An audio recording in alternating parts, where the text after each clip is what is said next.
All right, welcome for coming and um, for the full seminar of the Startup Launch series. And we're gonna be doing another 4 or 5 on this series. And like I said to you, just for today, there's a double booking in the auditorium, but starting next week, we'll be back downstairs with people. All right.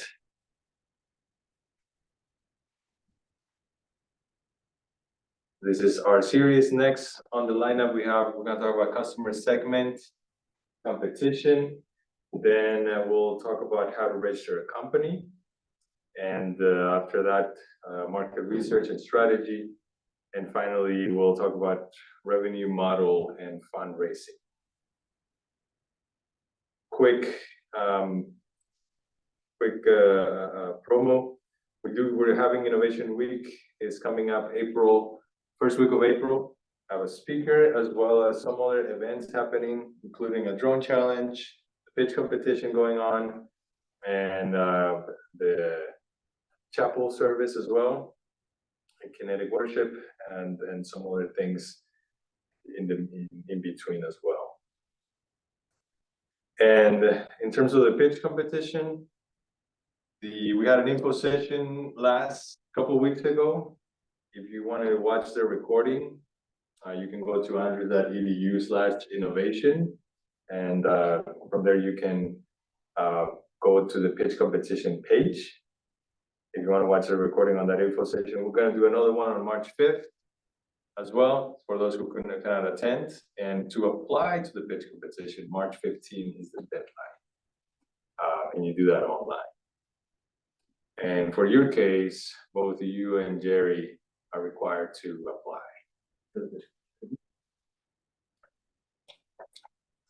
Yeah. For 455, the 455 course you guys are taking. Okay. Some more event sponsors. All right. So now let's dive into our actual topic for today. We're talking about business models.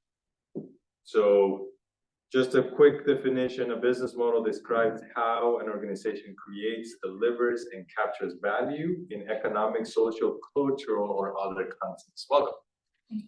And so a business model really is a description of what an organization does.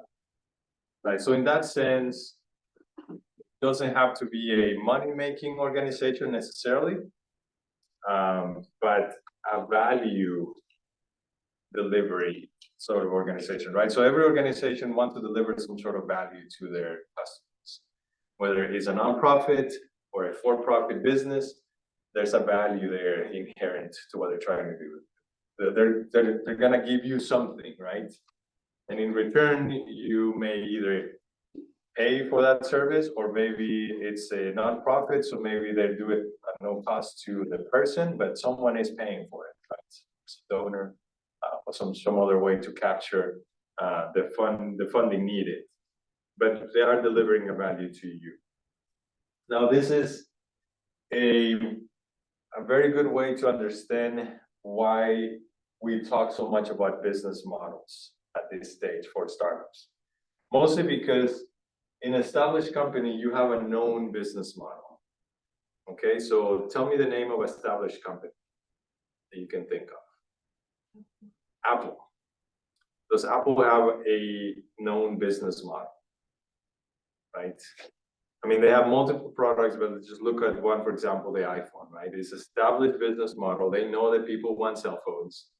They know they're willing to pay $1,000 for them or more, right? They know the business model. They already know who their customer base is. They know how to market to them. They know the type of products they want. The type of design they're looking for. And I mean, they pretty much know everything about their business model. They do tweaks here and there, right? I mean, they're coming up with a new device, a new phone, and they study, they do some research to understand, are people actually gonna like the changes we made to this new phone? So they're tweaking their business model, but more or less, they know what it is, right? So they don't generally change their business model. That's too risky for an established company. For a startup, is completely the opposite.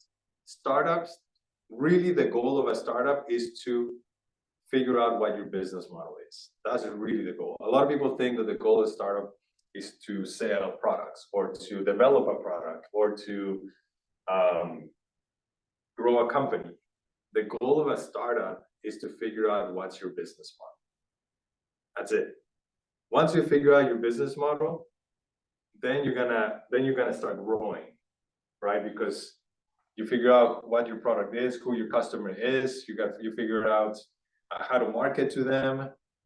You figure out the economics of your product, the revenue, your cost. You figure all those things, then you're gonna start selling, right? Naturally, it's just gonna happen, and then you're gonna start growing. At that point, you're growing into an established company, but that's really your goal as a startup. So right now you have a theoretical business model, at best, right? In some cases, you have a theory or a hypothesis of what your business model is, but you need validation of that business model, and it's subject to change. It's like, don't think of your business model as something that is established.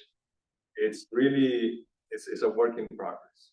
So it's subject to change continually. So we use the Lean Canvas methodology. It was developed specifically for startups, make it a very lean type of business model, right? You don't have to write this whole, a whole business plan with, all these pages of information and research. It's really not useful because your business model is going to change. So it's like, why spend so much time doing research into something that is probably going to change next week, and so on and so forth as you develop. Okay. Any questions so far? Does that make sense? Things are making sense? All right. So we're actually going to be practical here and work on this. There's no better way to learn something than by doing it. If you don't need a pen, then just pass this on. So we're gonna go cell by cell here on this canvas. We're gonna go through each of the sections, and we're gonna work on it as we talk about it. All right. So the first two, I want you to start with the first two. 1 to 3 problems you have identified, and solutions to those problems. So it could be just one thing that you one problem that you have identified. For example, it could be sustainable energy.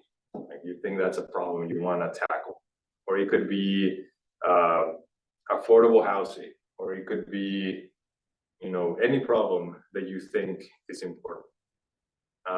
Usually you don't want to focus on something that is very small, right? That, like, for example, a problem you may think of is like, okay, the cafeteria needs better food, right? But that's very small. So who has that problem? Just you and the other students on campus.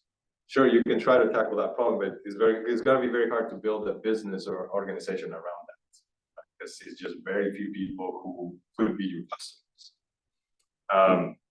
So think of a problem that exists in your community or in the world at large, the country, that you think is worth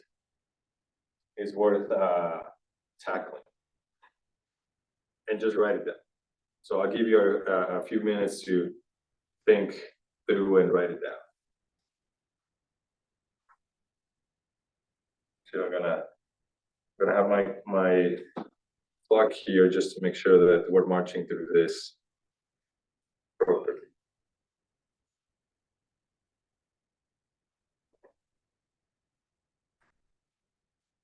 So I'll give you 2 minutes for this.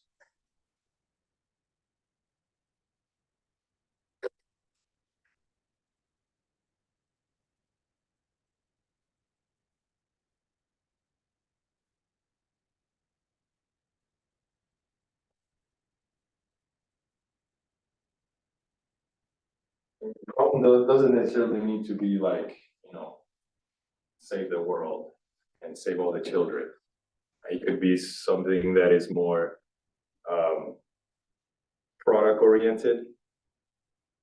Could be a new holder for your phone you think would be cool that people would need, or people might need.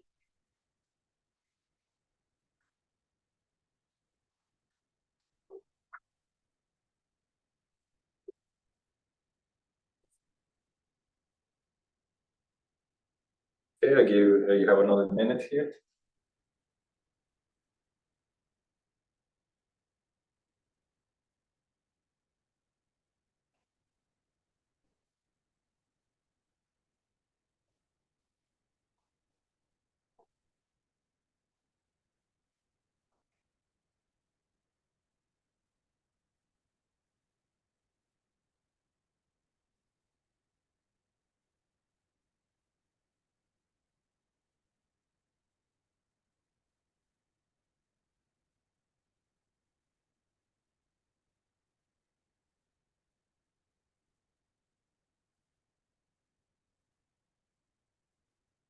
Right. 10 seconds. Looks like everyone's got something written. Okay. So, what is your name? Sunshine. Sunshine. What did you write? Both of mine have to do with how but Okay. the first one is people are not aware of how their actions. Okay. Big problem. A lot of chronic disease. No. And what was the second one you wrote? That the lack of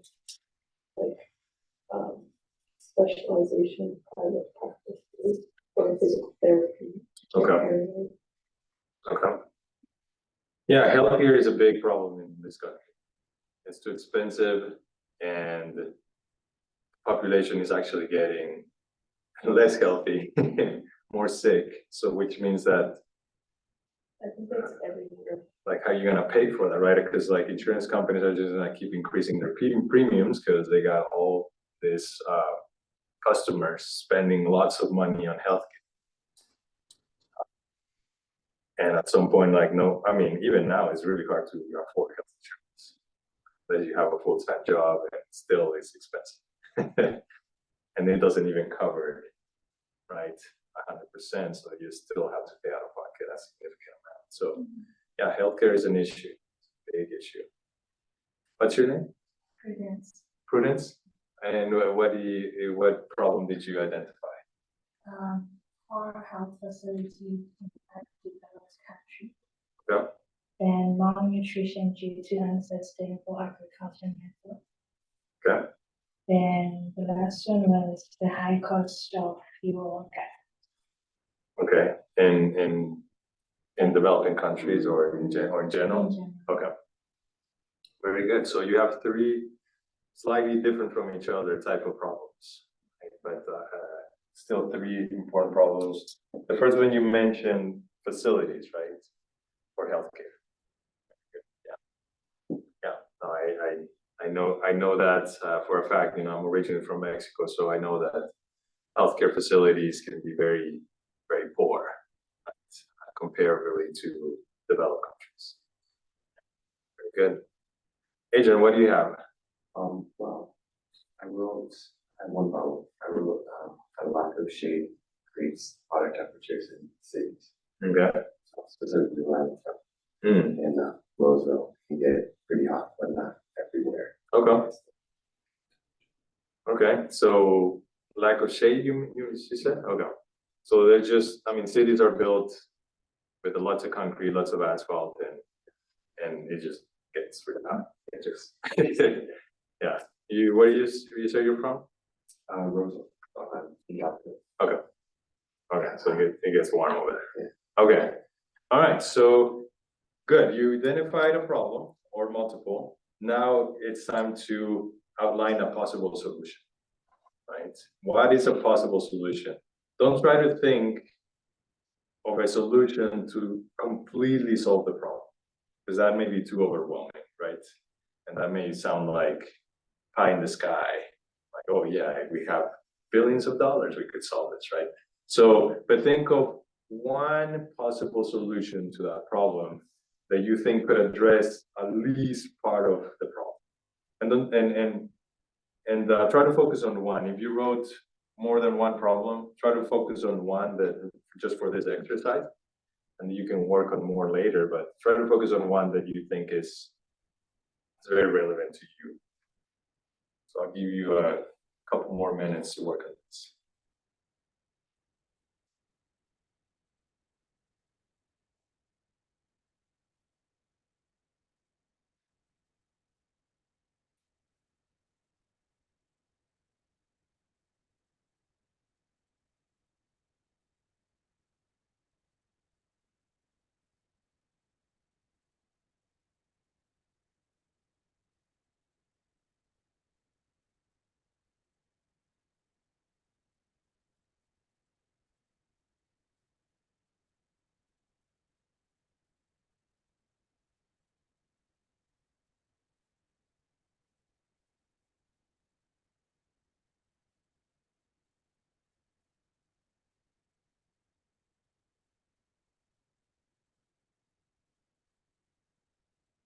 Right, have another minute or so.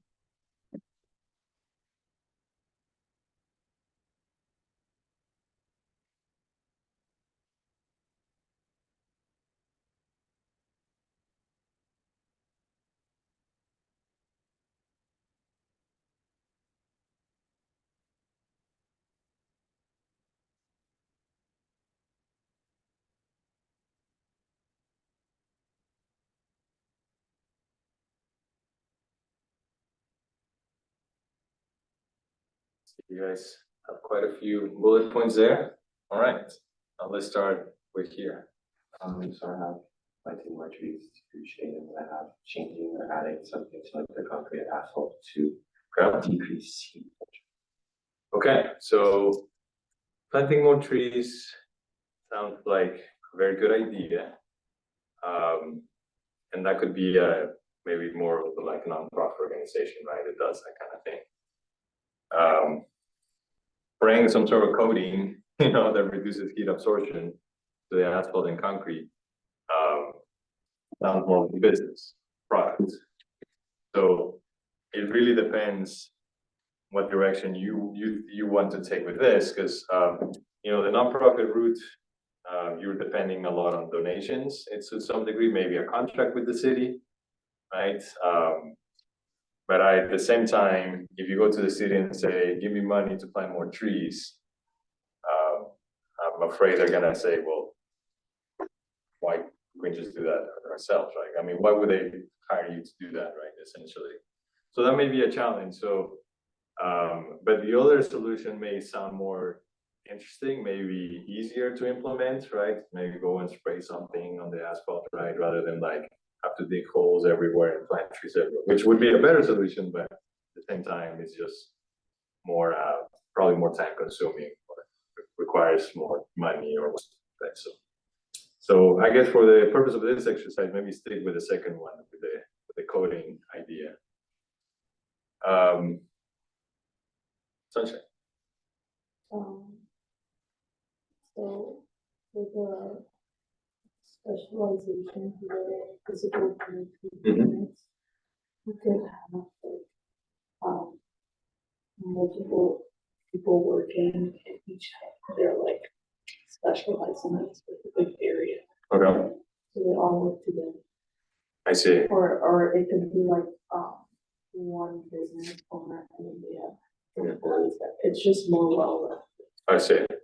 So currently is usually like there's one PT, Yeah. and like he can only do kind of the generic stuff or the Yeah. more general stuff. Yeah.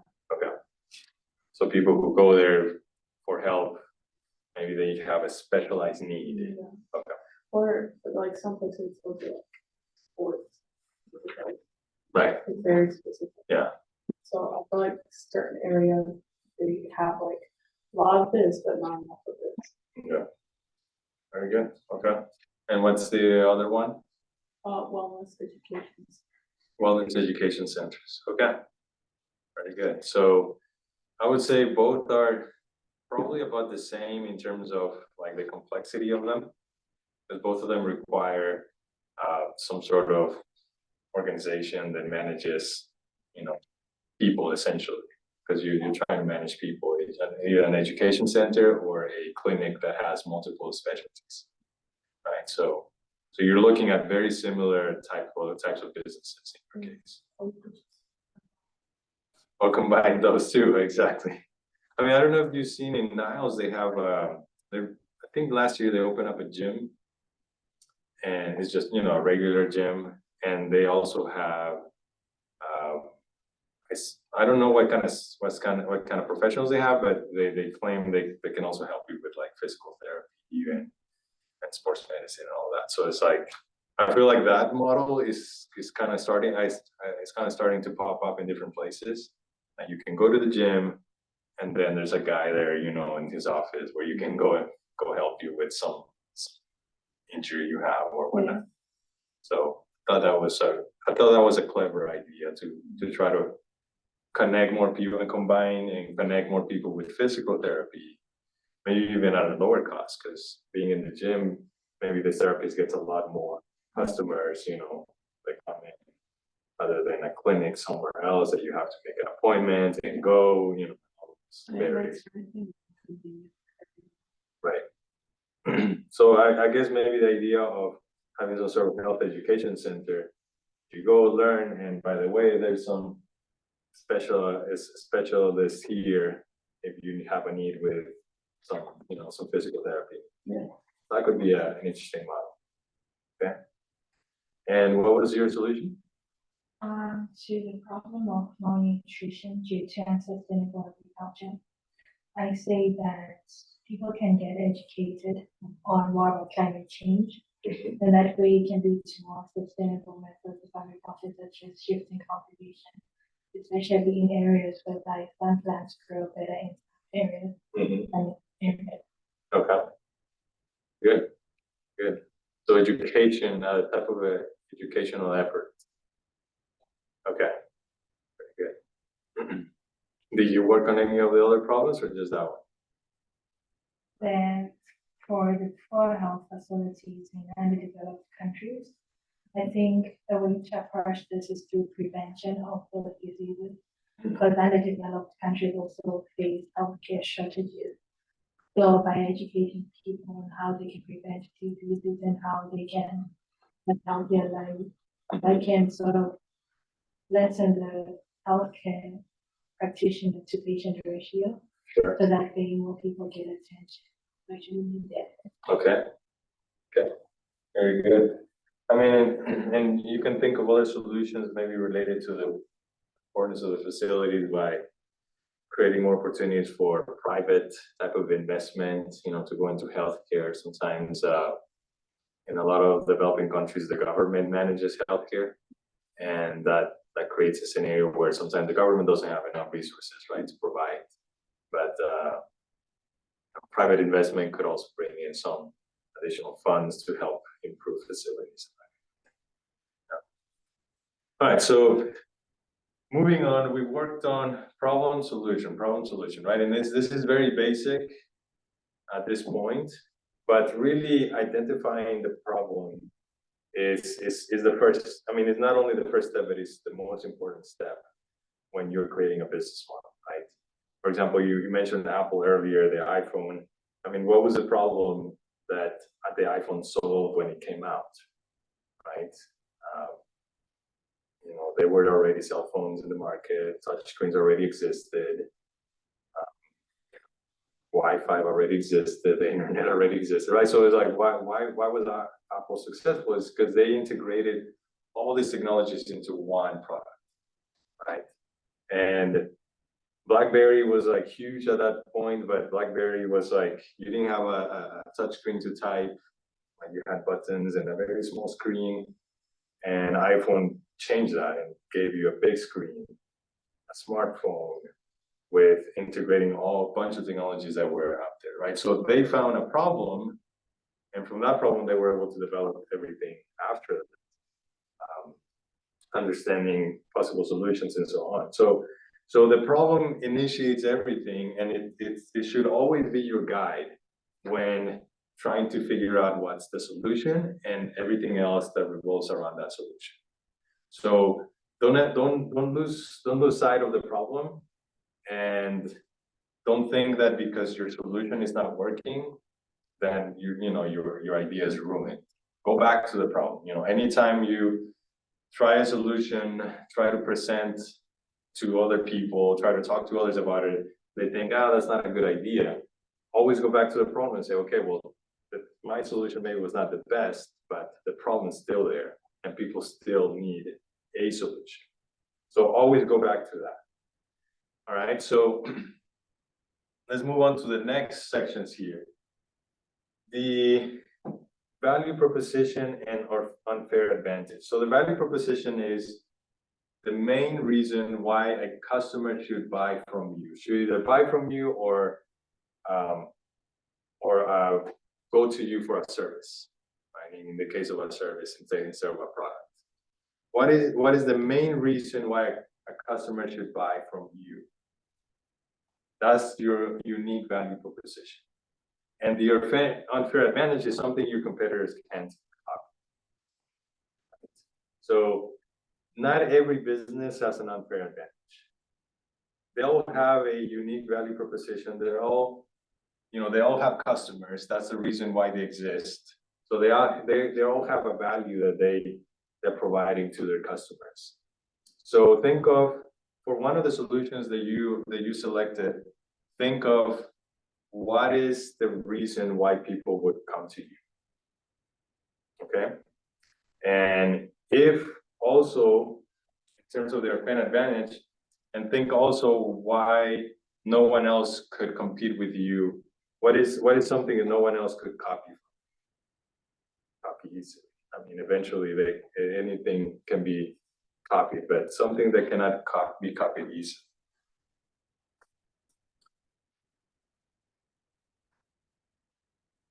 I'll give you a minute here.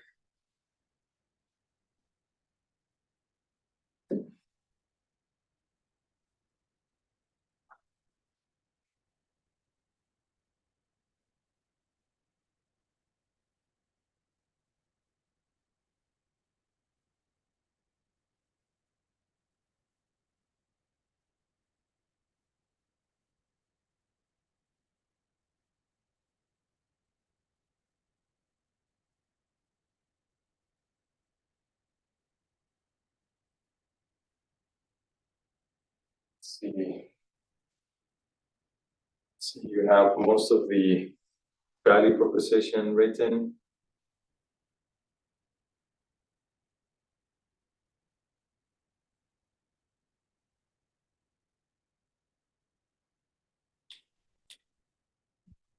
So again, this is the value that you're providing to customers, to people, to clients.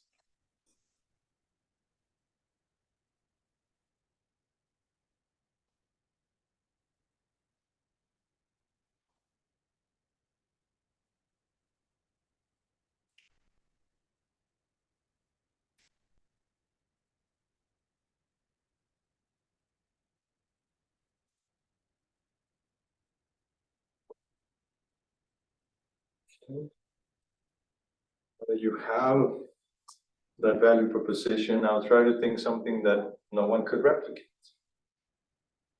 It could be, sometimes it could be the exact same thing you put in the value proposition, but not every time is exactly the same thing.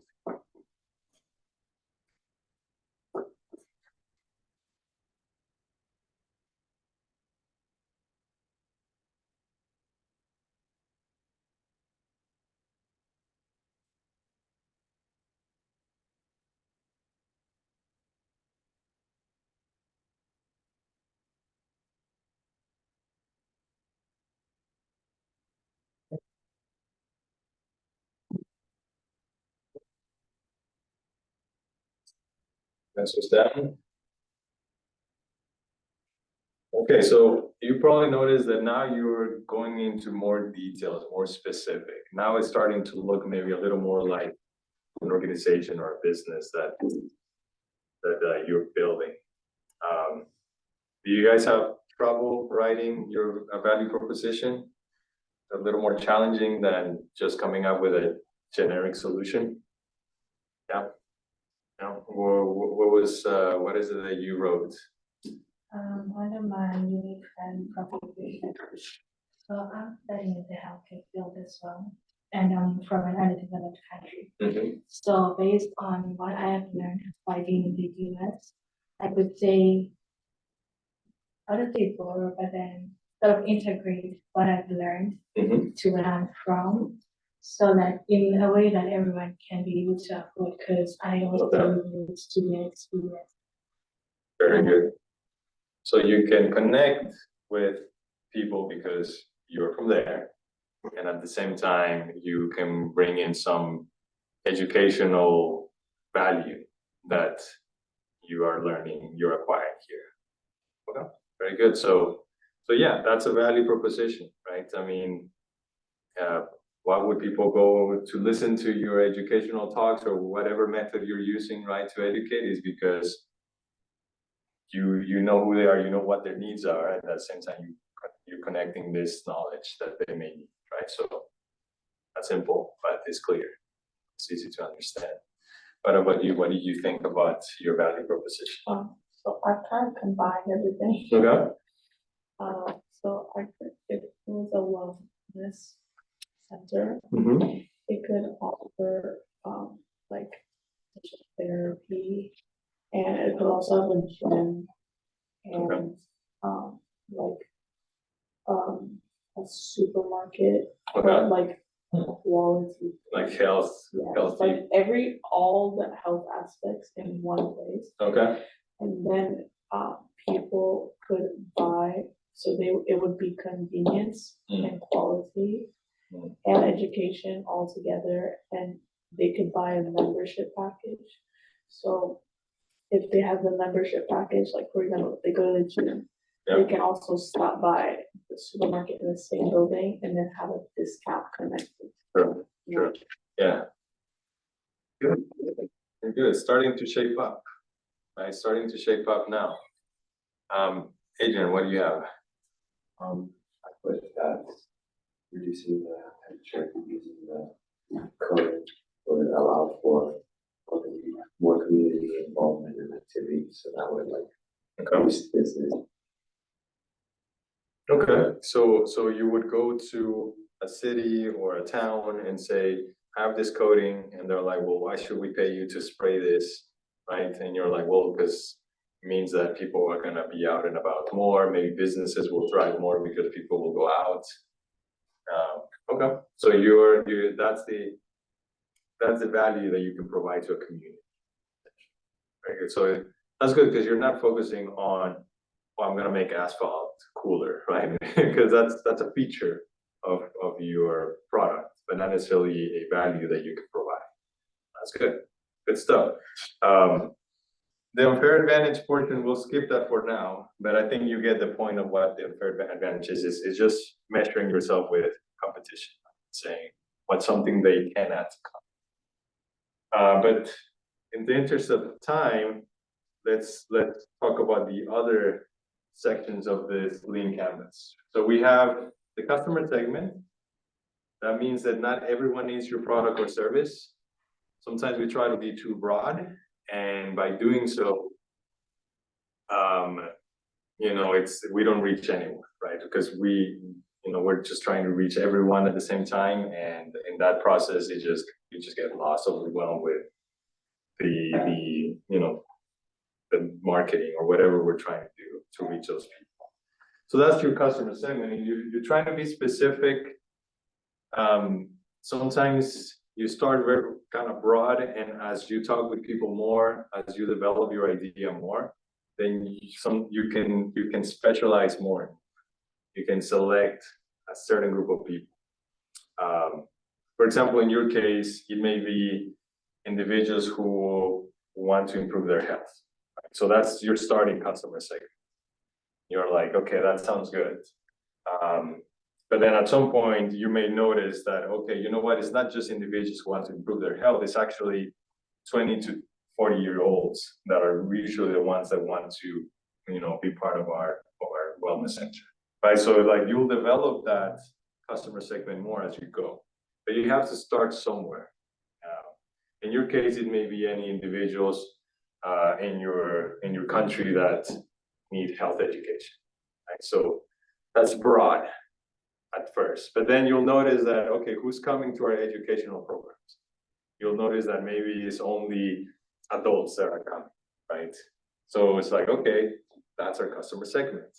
So you can stop trying to reach the younger population so that you can focus on the people who really need your program and say, okay, adults that have families, they seem to be really interested in what we have to do.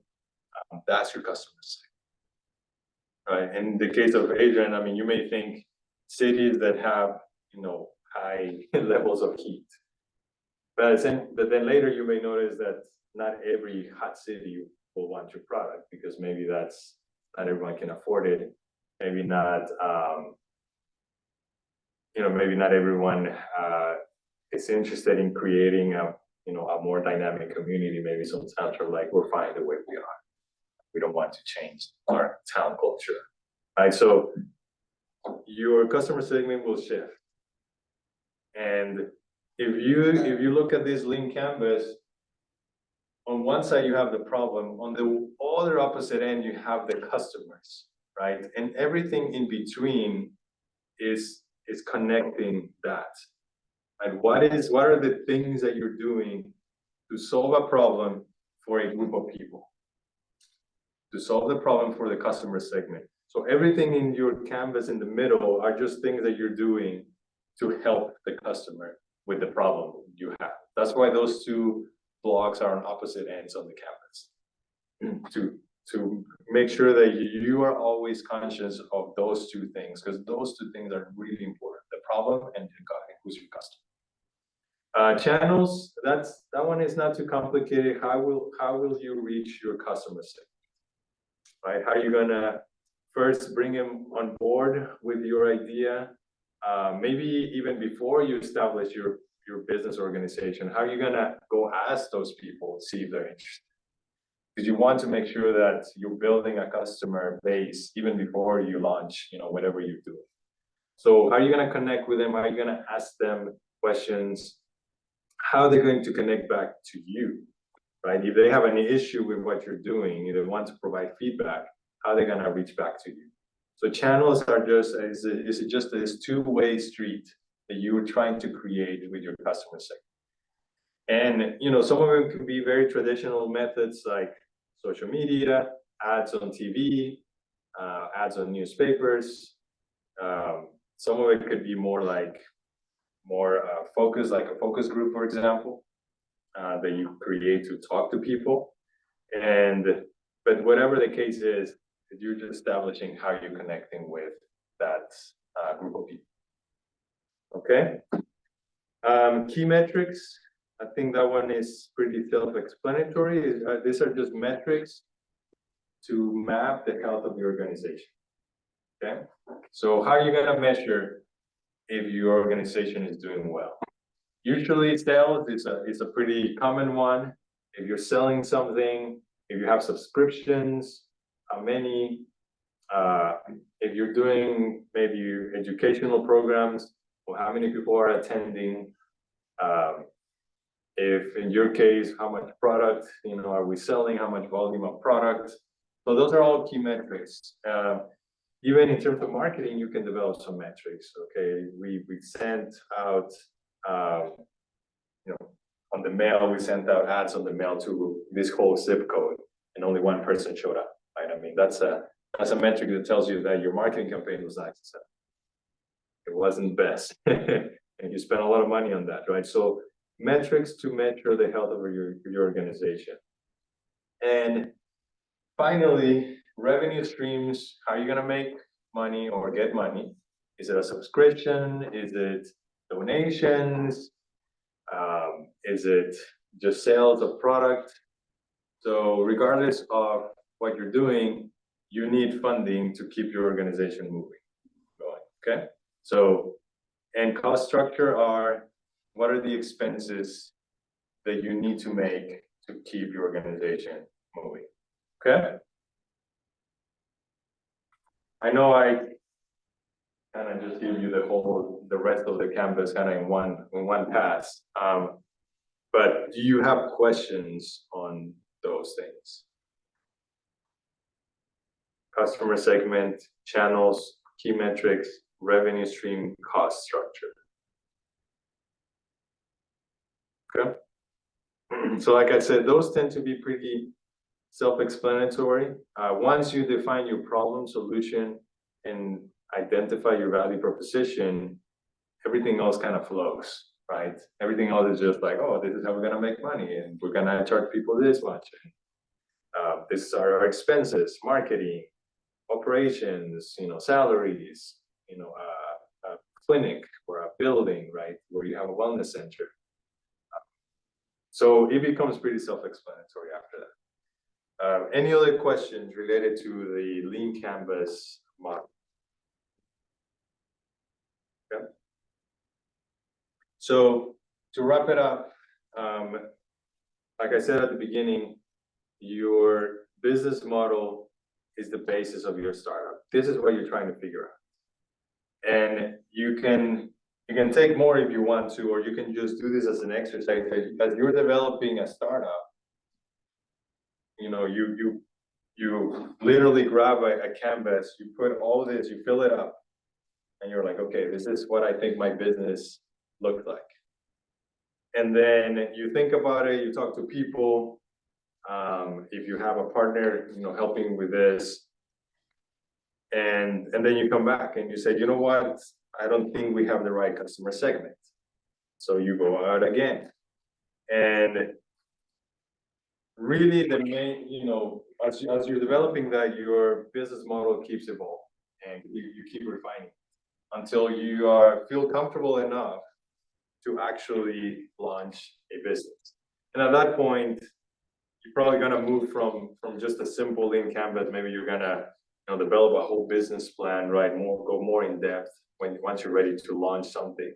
But this is the way. This is kind of a lab, right? This is a lab space where you can change things around easily and try to apply it, try to talk to people, and keep working on this until you think you have something solid that you can show to others, show to the world, and keep developing. Okay. All right. Well, and if you want to interact, myself, other Andrew students, and alumni who are entrepreneurs, we have an online community where you can have more of like one-on-one conversations, text conversations. You can ask questions, to other professionals, other entrepreneurs out there, and you can join. It's just a private community for just Andrew students and alumni, and all we do there is just interact about entrepreneurship and different ideas people have. Just interact, ask questions on that. Okay. And make sure to stay connected with us on social media. And if you want to visit with me, my office is in the Arts and Design Center. How many of you know where that is? Well, I know you know. Art and Design Center, you're in PT? Okay, it's not too far from PT. It's the graphic design building in front of architecture. What major are you in? MNS? MLS. Oh, MLS, okay. So you're in the science complex most of the time? Okay.